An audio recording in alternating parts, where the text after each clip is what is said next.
Bismillahirrahmanirrahim. Hopefully you all are fine. Today our topic of discussion is reversible cell injury. What is its definition? Injury in which deranged function and morphological changes will return to normal if the damaging stimulus is removed.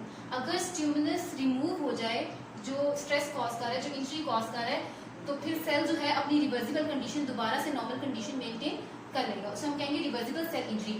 What are its hallmarks? इसमें हमें cellular swelling,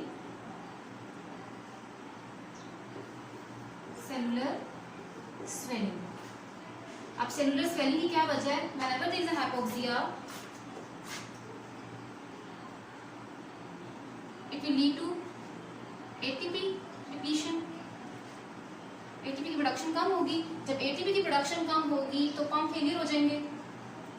pump failure, sodium का influx start हो जाएगा. Normally क्या होता है कि outside sodium ज्यादा होते हैं, इनसाइड सोडियम कम होते हैं, और due to active transport sodium move from inside to outside. But whenever there is a pump failure, sodium का influx inside the cell, sodium ज्यादा आना शुरू हो जाएंगे और hyperosmotic conditions,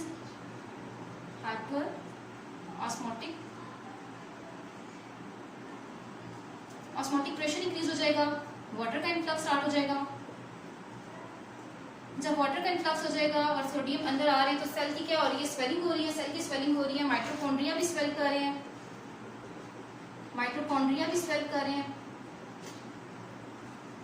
endoplasmic reticulum also swell. जब एंडोप्लाज्मिक रेटिकुलम स्वेल कर रहे हैं तो एंडोप्लाज्मिक रेटिकुलम में जो सिस्टर्नी है वो ब्रेक डाउन होकर साइटोप्लाज्म में आ जाएंगे. जब वो साइटोप्लाज्म में आएंगे in the form of vacuoles, तो हम इसे कहेंगे vacuolar degeneration. Understand? Next is second point is fatty change. इसका क्या मतलब है? Formation of lipid vacuoles in the cytoplasm. ठीक है. Fatty change कहाँ पे होगा? It will mostly occur in those organs which are involved in fat metabolism. Organ involved in fat metabolism. For example, hepatocytes and myocytes. इसमें क्या हो रहा है? लिपिड वैक्यूल्स बन रहे हैं. Lipid vacuoles in cytoplasm. Okay. What are the ultrastructural changes? Ultrastructural changes in case of reversible cell injury. Plasma membrane blebbing हो जाएगी. प्लाज्मा मेम्ब्रेन ब्लड करना शुरू हो जाएंगे. नंबर 2, माइटोकॉन्ड्रिया डायलेट हो जाएंगे.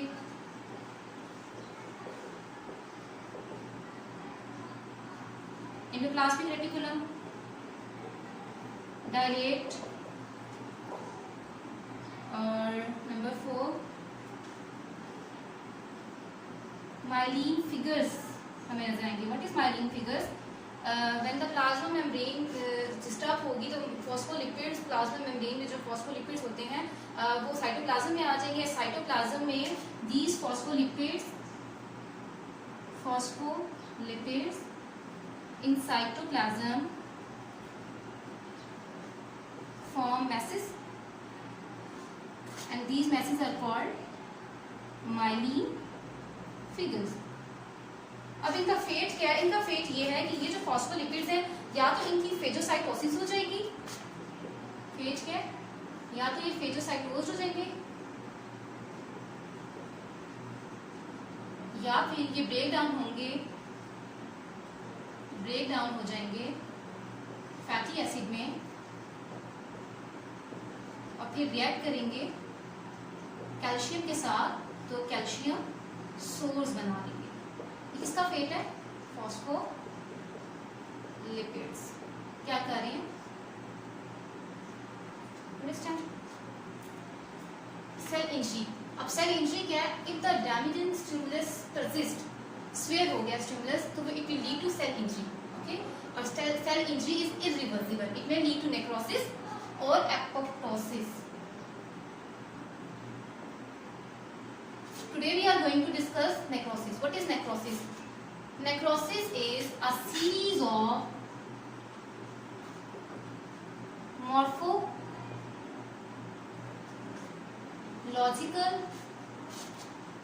changes that accompany cell death in lethal injured cell.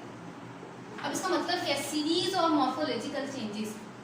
एक normal cell है, उसमें स्ट्रेस आया, सीवियर स्ट्रेस आया, अब उसमें जो नॉर्मल सेल से एबनॉर्मलिटी की तरफ जो चेंजेस आ रही है ना, उस सेल की जो सीरीज ऑफ मॉर्फोलॉजिकल चेंजेस हैं, उन चेंजेस को हम कहते हैं वो क्या है? नेक्रोसिस है. ओके. और मॉर्फोलॉजिकल चेंजेस क्या हो सकती हैं? प्रोटीन डीनेचुरेशन, प्रोटीन्स की डीनेचुरेशन हो जाए. अब जाहिर है मॉर्फोलॉजिकल चेंजेस हो रही हैं, एटीपी की प्रोडक्शन डिक्रीज होगी. जब एटीपी नहीं मिलेगा तो ऑक्सीजन नहीं मिलेगा सेल को, और जब सेल को ऑक्सीजन नहीं मिलेगा तो फिर जो है एनर्जी प्रोड्यूस नहीं हो सकेगी. तो एटीपी डीनेचुरेशन हो रही है. इसमें एटीपी डीनेचुरेशन इंट्रासेलुलर प्रोटीन्स जो है वो डीनेचर हो रही है, स्ट्रक्चरल भी और फंक्शनल भी. स्ट्रक्चरल भी और फंक्शनल. स्ट्रक्चर में क्या है कि इस प्रोटीन का जो नॉर्मल 3 डायमेंशनल स्ट्रक्चर है वो मेंटेन नहीं रह सकेगा, और फंक्शन में फॉर एग्जांपल एंजाइम्स वगैरह की डीनेचुरेशन हो रही है. Number 2 enzymatic digestion. Enzymatic digestion इसका मतलब क्या है? एंजाइमेटिक डाइजेशन दो तरह से हो रही है. नंबर 1 ऑटोलाइसिस और नंबर 2 हेटेरोलाइसिस. अब लाइसोसोमल एंजाइम्स जो है वो लाइसोसोमल मेम्ब्रेन के अंदर होते हैं. अब लाइसोसोमल मेम्ब्रेन डिस्टर्ब होगी due to injury, ATP production deplete होने की वजह से. अगर लाइसोसोमल मेम्ब्रेन डिस्टर्ब होगी या लाइसोसोमल मेम्ब्रेन डिस्टर्ब होने की वजह से वो जो लाइसोसोमल एंजाइम्स हैं वो लीक आउट हो जाएंगे, उस मेम्ब्रेन से बाहर आ जाएंगे, और वो अपने ही सेल की जो ईटिंग कर लेंगे ना, उसको कहेंगे कि ये डिस्ट्रॉय कर लेंगे, डैमेज कर लेंगे, कहेंगे ऑटोलाइसिस होगी.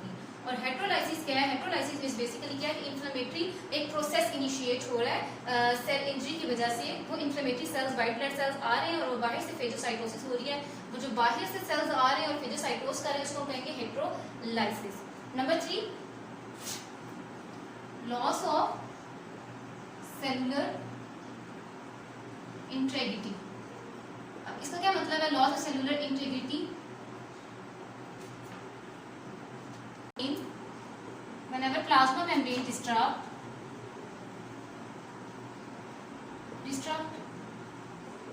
intracellular constituents come out.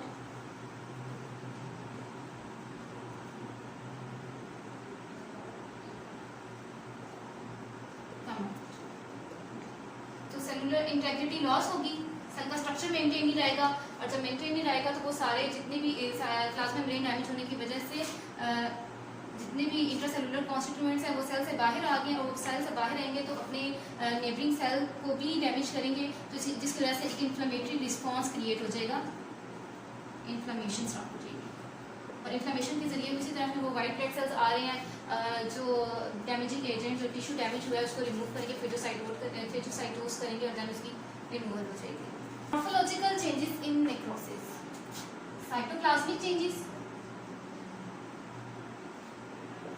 और न्यूक्लियर चेंजेस दोनों करेंगे. Nuclear changes. साइटोप्लाज्मिक चेंजेस में क्या हो रहा है? Increased eosinophilia.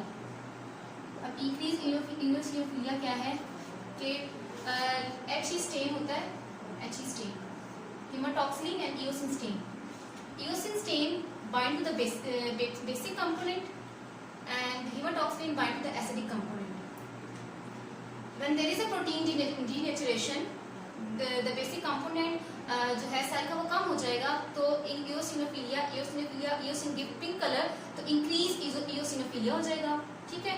और क्रोमैटिन क्लम्पिंग की वजह से क्या हो रहा है कि बेसोफिलिया जो है वो डिक्रीज हो रहा है. तो इन दोनों को जब कंबाइन करेंगे तो हमें कैसी अपीयरेंस नजर आ रही है? Increase eosinophilia. Number 2 vacuolation in cytoplasm, cytoplasm में वैक्यूल्स नजर आ रहे हैं, जिसकी वजह से mouth eaten appearance, mouth eaten का वर्ड यूज हुआ। इसका मतलब है कि वन और more vacuoles fuse with each other, they just like mouth eaten. Calcification of dead cell में अकर, कैल्सिफिकेशन, कैल्सिफाई हो जाएंगे, कैल्शियम सोर्स बन रहे हैं, ठीक है। और न्यूक्लियर चेंजेस में हम पढ़ते हैं pyknosis, pyknosis means shrinkage of nucleus, shrinkage, karyorrhexis, karyorrhexis mean fragmentation,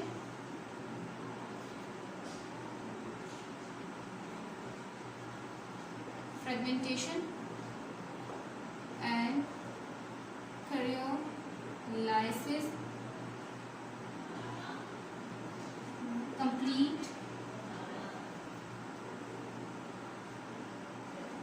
digestion मतलब complete hydrolysis of the nucleus, loss of basophilia की वजह से हो रहा है कि complete hydrolysis of nucleus। About the types of necrosis: coagulative necrosis, liquefactive necrosis, caseous necrosis, gangrenous necrosis, fat necrosis and fibrinous necrosis. These three types are basic type and these three are special. Let's discuss this. Coagulative necrosis. Coagulative necrosis is basically necrosis in which tissue architecture remain preserved, in which tissue architecture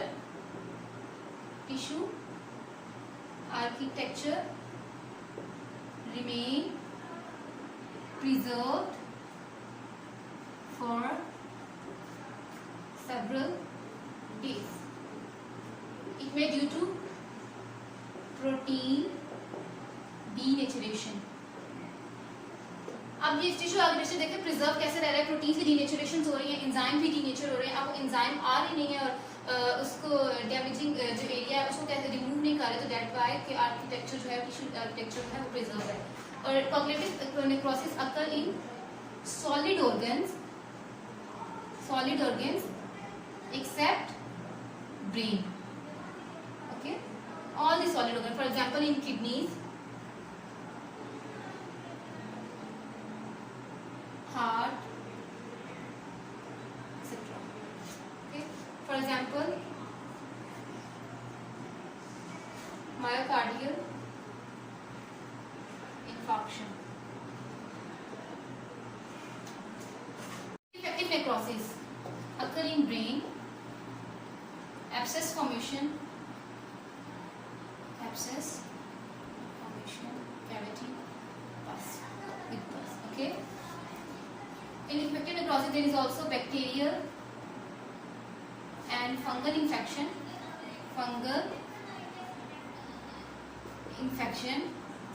Bacterial and fungal infection.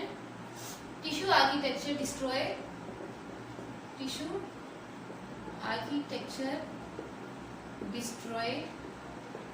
Okay, enzymes from inflammation digest the cell completely and convert into viscous mass, that is pus. Okay. अब क्या देखिए, bacterial और fungal infection होगा, उसकी वजह से क्या होगा, इन्फ्लेमेटरी प्रोसेस क्रिएट होगा। जब इन्फ्लेमेशन स्टार्ट होगी तो एंजाइम्स इन्फ्लेमेशन से रिलीज होंगे, वो एंजाइम्स आएंगे, वो सेल को डाइजेस्ट करेंगे कम्प्लीटली और फिर उसको कन्वर्ट कर रहे हैं लिक्विड विस्कस मैस में। Caseous necrosis is mostly occur in tuberculosis में हम देखते हैं caseous necrosis cheese like appearance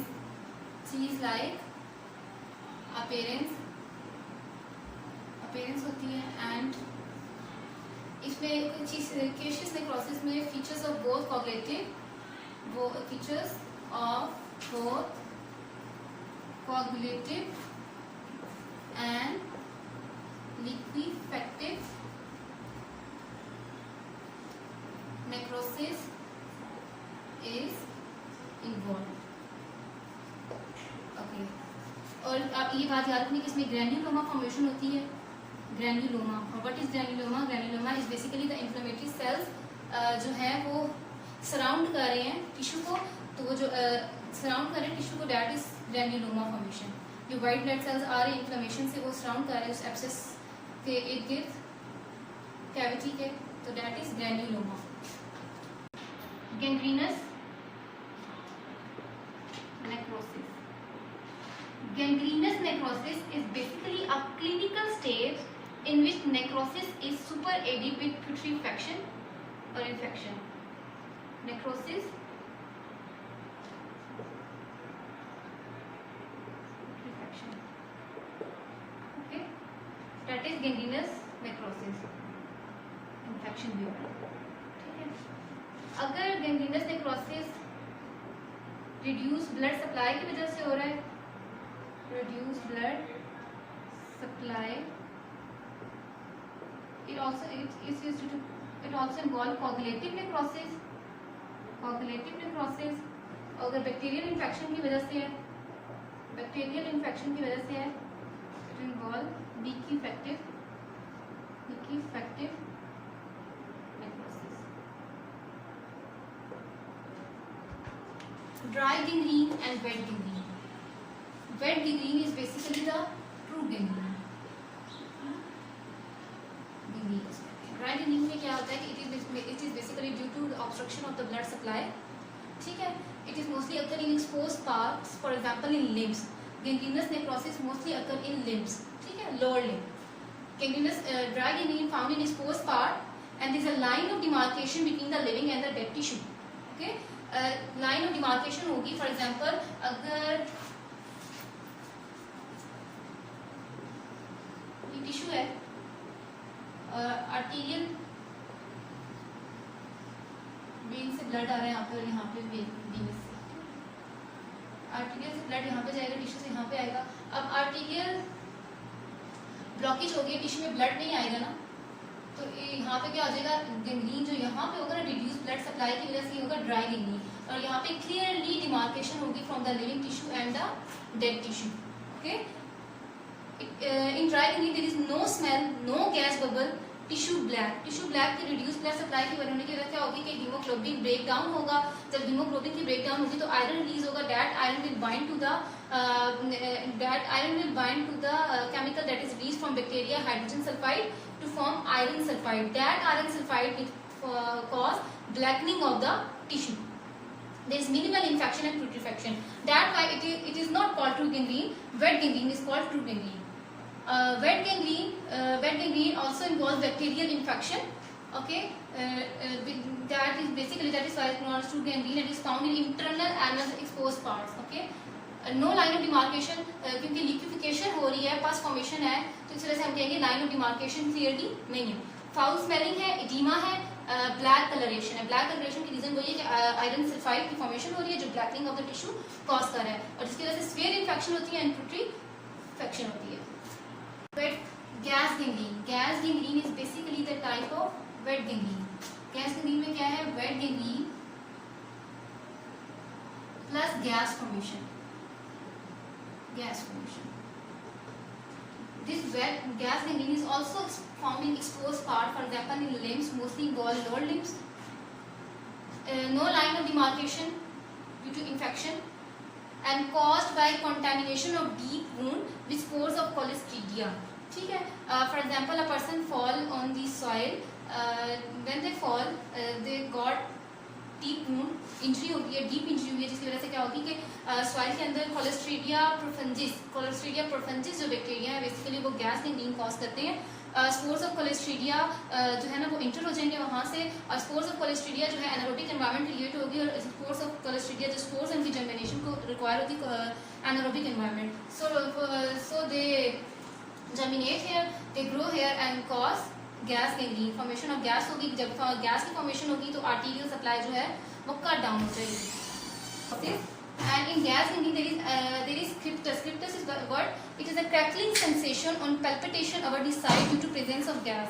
अब क्रैकलिंग सेंसेशन क्या है कि जिस एरिया में गैस गंदगी हो रही है ना, वहाँ पे लिक्विड और गैस की वजह से ना वहाँ पे क्रिप्टस जो है ना, जब हम उसको टच करेंगे ना तो हमें एक सेंसेशन फील होगी, बबल्स फील हो रहे हैं, तो that is known as क्रिप्टस.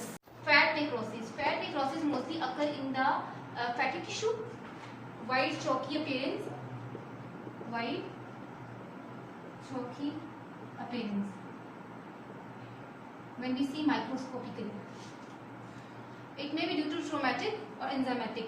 Traumatic में क्या होगा कि whenever there is a stress that occur in organ that involve fat metabolism, for example breast, abdomen, it may lead to fat necrosis.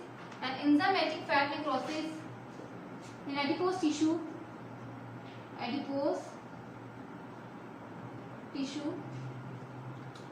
क्या हो रहा है इसमें, फॉर एग्जाम्पल एक acute pancreatitis, a lipase enzyme is released which break down lipids into fatty acids and glycerol. These fatty acids react with calcium to form calcium source. Fibrinoid necrosis involve blood vessels. Okay, mostly in tissue architecture remain preserved in case of fibrinoid necrosis. Fibrinoid necrosis occur in connective tissue necrosis seen especially in condition when deposition of antigen antibody complex occur. It is mostly occurring arterial wall. Okay, for example fibrinoid necrosis हमें कहाँ नजर आएगा, autoimmune diseases हों कहीं पे, SLE and polyarthritis nodosa. SLE मतलब systemic lupus erythematosus, that is autoimmune diseases. Immune complexes deposit along with fibrin give pink bright appearance in He stain. ये जो immune complexes है, fibrin के साथ हमें कैसा कलर दे रहे हैं, पिंक ब्राइट कलर हमें नजर